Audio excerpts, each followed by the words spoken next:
Green Jeans Garden, PNC.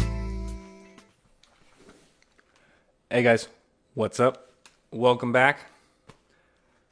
Today we got a nice little video planned for you, all about germinating seeds. It was a pretty good video a couple years ago when we did it. I think this year we're gonna add a new method to the repertoire, and results are just as good as always, and this time even easier. We're gonna be rocking float tech, so stay tuned. Here we go. All right, guys. So this year we're going to be using the quote-unquote float tech method to be germinating our seeds. Now, this method is not species specific. I don't know how well it works with every species out there, but in general, it should work for a lot of them. If not, the last method a couple years ago, you can go check out that video. That works well for just about damn near everything. Anyway, again, we're going to be doing the float tech method here, and as the name suggests, that's really the key to it. We're going to be floating these seeds until they germinate. And so there's only a couple of real things we need to do this, and that is going to be a container to hold some water. So we're going to need some kind of container. The shot glass is always the go-to for a lot of people, but it could be anything. It could be bigger, it could be smaller. Just needs to hold enough water to float these seeds. So anyway, a shot glass, some water to put it in. Going to be a lot of questions on what kind of water. This water came right out of my tap. I live in California. You know, you can talk whatever about our tap water, but the fact is it doesn't have to be all that good. It just has to be generally clean, you know, and an acceptable pH, anywhere from 5.5 to 7. You know, if it's at 7.2, don't worry about it. It's okay. It'll be just fine. Point is some water, a glass, and then obviously we need some seeds. So that's really the key. And once you have that, you're going to put your water in the glass. You're going to take your seeds. All right, now we're just going to put some seeds in here. And as you can see, the seeds float on the surface of the water, and that's the key to this whole thing, is to have the seeds floating. Now, some seeds may naturally drop right away, and in my experience, if they sink immediately, they're probably duds. But that's not a guarantee, but that's kind of my experience with them. And in general, if you soak seeds for, say, 12, 24 hours and then tap them down, they will sink. So that's something that you need to not do. And if you followed the old video and some other method, that might be a way of knowing when it's time to transfer them. For this method, the whole deal is that we're going to now take these seeds, we're going to put it into a decent climate. And but what I mean by decent climate is just acceptable humidity, not dripping and not extremely dry. But honestly, either way, it'll probably work out just fine. And decent temperature. What I mean by that is honestly 60 degrees, ideally 65 to 78 degrees. If you hit 70 degrees, I've always had some great success. Overall, seeds are really resilient and will germinate in a lot of conditions. So don't fret on it too hard. But try to give them a comfortable environment. So we're going to put them in the dark, and then we're going to check on it daily. But we are not going to tap these. We are not going to mix it up and try to get these to sink. Until tails are out and they are fully germinated, we just want to leave these in a dark place where they won't be disturbed and they will not sink. And that's the key to quote-unquote float tech. So here we go.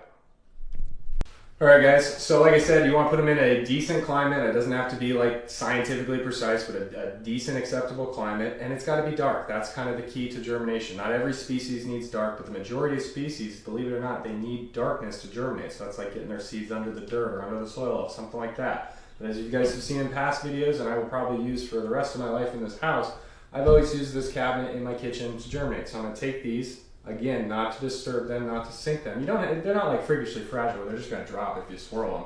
But you know, in general, and I'm going to put them up to the top, and we're going to check on them, say daily, maybe in 2 days, in 3 days. It really depends on how vigorous the seeds are, things like that. But in general, check on them daily, see how they're doing. You don't have to, we'll get into when is acceptable to pull them out, but we want to get the tails out, and I'll show you right here. I germinated some seeds 3 days ago in this cabinet. I didn't check on them at all. And then today I was like, hey, I should probably make this video because it's time to transplant, move these and transplant them. So I want to show you guys how we did it. But anyway, let's go check on these seeds that, again, I germinated 3 days ago, and let's see the progress. All right, guys, check these out. Now, these are, I think there's 11 in there. I don't know how many seeds there are on there, to be honest. But these were put in that cabinet 3 days ago and not even checked.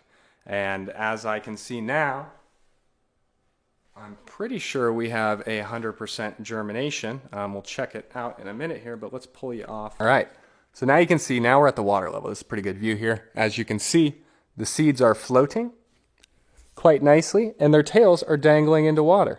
And so the float is the key. If these sink, once they sink, like if I were to tap these right now and they were to sink, I would pull them out and get them into medium instantly, or I'd use the paper towel method. You can go back to the last video and check that out. But as you can see, they floated the whole time and they germinated. And by floating, that keeps the top half of their seed available for air, and the bottom half, obviously, they can get water and little nutrients are in there and things like that along the way, and just stay hydrated and be the plants that they are. So that's the key to float tech. Like I say, if we tap one or two right now. Oh, there we go. So you tap them and they fall down like that. So now those seeds cannot get oxygen, cannot get air unless we aerated the water. So we want to get those out, and that's what we're going to do right now. We're going to get these out, and in the last video, well, I don't know what happened, but I didn't show the transplant. But we're going to show it this time and get these girls and guys, these are regular seeds, we'll see, all transplanted up and ready to go. But that's it. That's Float Tech, 3 days in darkness, and that's what we have. So day 1, they might just crack. Day 2, they might really be out, and who knows, day 3. And who knows, this might take up to 5 days in here. After 5 days, I'd move them to the paper towel method. But other than that, they are ready to go. So let me show you how to get them out of here and into medium, the last step to really get these to become a growing plant ready to go. So hold tight.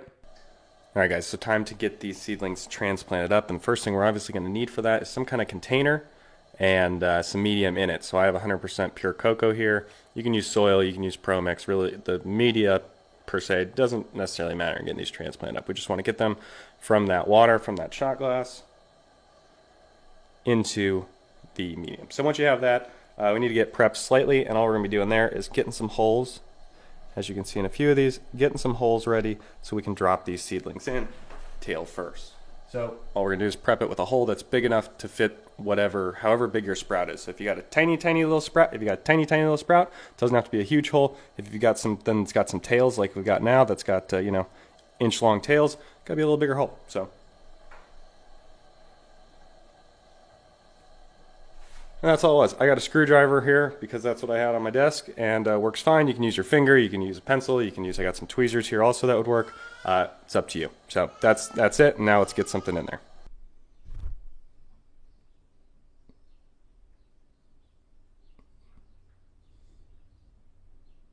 All right, so time to get these seedlings out of the water into one of these holes in the containers here, and it's a good time to show you. Because everyone's biggest concern is, what do I do? How do I get them from here to there? And I mean, the real answer is carefully. That's the easiest answer. These aren't like touch them and they die, but at the same time, they're young seedlings, so we have to be gentle with them. I use a pair of tweezers, and I grab the head, or on some of the ones, like you can kind of see that one right there with a little curly Q. Sometimes you can just kind of squeeze in there and hang it from the tweezer. I'll try to show you both ways here. I just kind of reach down there at the bottom, lightly grab it just enough, and as you can see, I just have it by the shell. The outside shell, not the root, but I have it by the shell, and just ever so gently, like if sometimes it might even drop, but I'd rather have it, there we go. It dropped, and I'm trying to do this while looking at the camera, so shit happens. But in general, it dropped, and it's going to be just fine. I don't recommend dropping it in any way, but this is, this is to show you that shit happens, and these plants are going to be just fine. Now, I put that with the tail down. You'll notice I put that with the tail down and maybe a 1/4 inch under the surface level there. All right, one more. Let's do one more. Let's reach down, grab it by the edge of the shell there.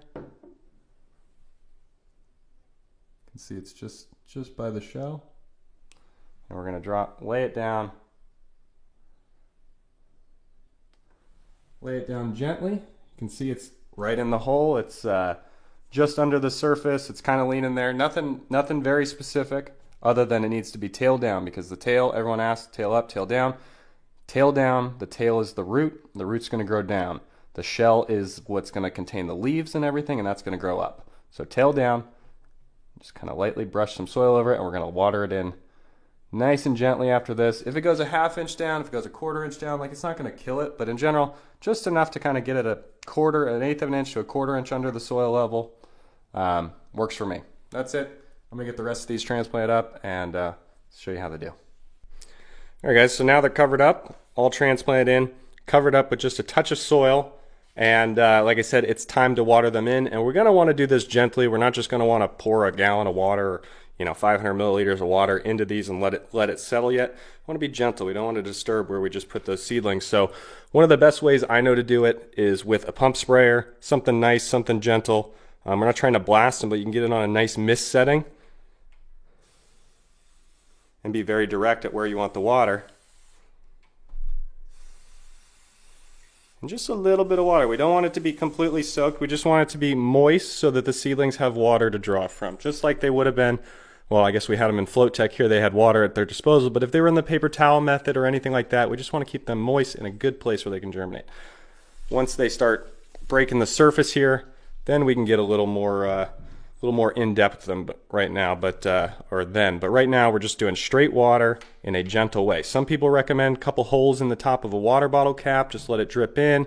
You could scoop some water, let it drip off your fingers. I mean, you could go caveman tech to as high tech as you possibly want, but again, it's not rocket science. We're just trying to be gentle with the water, not agitate where we just put these seedlings. In 1 or 2 days, the roots are going to be set so nicely that you could, and they're going to be set in there. But for right now, that's the goal. So that's really it.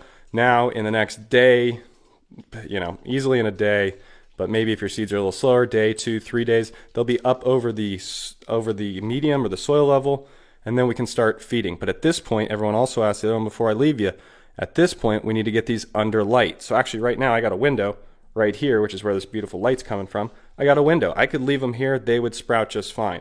Go put them in a shady spot outside. They would do just fine as well. If you had a grow room, a nice veg spot that's built to veg plants, it's time to get them in there. They don't have to be under 1,000-watt comparable light, but they also don't have to be babied. We want these to they're starting their growth process. They're also seedlings. They're very hardy, so we're going to get them into some normal light. If you're lucky enough or have the ability to measure ppfd, I would recommend anywhere from 200 to no more than 500 ppfd if you're in an indoor situation, but really like 250 300 ppfd is a great place to start till these get up and going, and then we can, you can do whatever you do as a grower from there. But all right, so we are 2 days, maybe not even quite 2 days, probably closer to 36 hours, 40 hours, somewhere in that range, from when we just took these seeds out of the water and then covered them with, we'll call it dirt, but essentially it's cocoa, whatever your media is. Cover them with media and then put them into light. As you can see, these guys are under a light. Doesn't necessarily matter. If you really want to get technical, I've had them at about 250 ppfd, but in general, just a nice, good light. Doesn't have to be, you don't have to baby them, but you also don't want to just throw them into the most intense situation you can. Just some nice moderate light. And that's what we got, and with that, they've just exploded up over the media level. And yesterday, even day 1, only about 3 or 4 of them were up, and then one more day and they were all up. Actually, yesterday a lot of them were like this, just barely cracking the surface, barely, maybe even covered like that. Anyway, the rest of these, no problemo. And I think I mentioned it earlier, we did get 100% germination rate. We have 12 out of 12 right here, so fantastic. And they're all looking happy, healthy, no, not even any duds on this one. So, like I said, it has been 2 days since we transplanted them up, and they have now sprung. And the importance of that is, what you'll notice is they have their first sets of leaves starting to show. First off is these smooth leaves. These are called cotyledons, and these are what actually hold all the nutrients for the plants to start growing as a seed without any additional input. So that's why we're able to give them just water till they're to this point, because they have all they need in these little flat leaves called cotyledons. Now after that, might be hard to see exactly, but there is little tiny points of serrated leaves starting to start, and that's their first set of, quote unquote, true leaves. And that's when, again, we can start to feed them. You can see this one's got a little bit better representation of those true leaves and the cotyledons. So, from this point on, they will need to start being fed. So if you're in some nice organic soil, don't worry about it. You guys probably have some feed. But if you're in an inert media, like me, in cocoa, pro mix, whatever it may be, rock wool even, whatever, you're gonna have to start feeding them. And that's what we're doing right here. We're feeding them, and I wanna be as honest as I can with you guys. You know, we said don't baby them in light. We're not gonna baby them in nutrients either. We've got our normal nutrients mix. This is Jack's 3-2-1 at 3-2-1 exactly. 3 grams, 2 grams, 1 gram. 3 grams, 2 grams, 1 gram per gallon, plus 2 milliliters of Tribus Original in there per gallon. And that comes out to around 750 ppm, almost 800 ppm, which is the equivalent of 1.5 EC. So, and I'm going to give them full waterings. You know, I'm not going to just spray them anymore. We're going to give them a nice, nice watering. Be gentle. Don't want to just flood everything and knock the seedlings over, but we want to get some nutrients down to these seedlings. And again, this is a time, depending on when how your seedlings are, you can always fill up your pump sprayer with nutrients and still water this way. If you want to be extra careful, it's a perfectly valid way. And honestly, when you have automated drippers in your system, that's basically what they are. It's just a pump sprayer. So that is it, guys. Honestly, you've germinated your seeds, you've put them under light, you've put them in a good environment, whether inside, outside, whatever it may be, and now it's time to start growing. So that's what it is. Honestly, nothing more to say to you guys except get at it, germinate some seeds, and have some fun with it. Whatever you may be growing, whatever species, I'm sure it's going to be a blast, it's going to be what you wanted, and enjoy it. So thanks for stopping by. Like, subscribe if you're not, and I will see you guys next time.